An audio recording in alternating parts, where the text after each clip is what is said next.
Will Facebook continue to be a viable advertising platform? This question has been looming since the Cambridge Analytica scandal. Many businesses have seen a decline in their Facebook ad performance. The algorithm and targeting options have become more complicated. Competition for ad space has increased, driving up costs. However, Facebook still has a massive user base. With over 2 billion active users, it remains the largest social network in the world.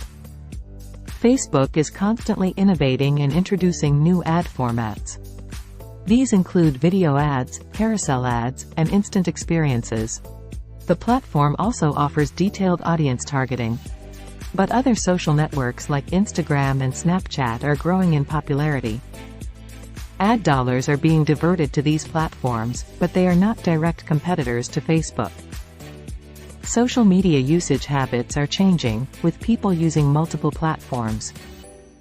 Businesses need to adapt and use Facebook as part of a larger digital marketing strategy.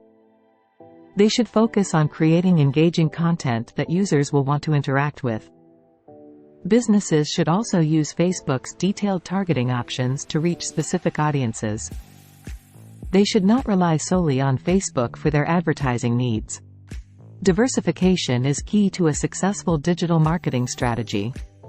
While Facebook ads may not be the golden goose it once was, it still has the potential to generate significant ROI for businesses. The platform's unmatched user base and targeting options cannot be ignored. It might not die, but it will evolve and change as the social media landscape continues to shift.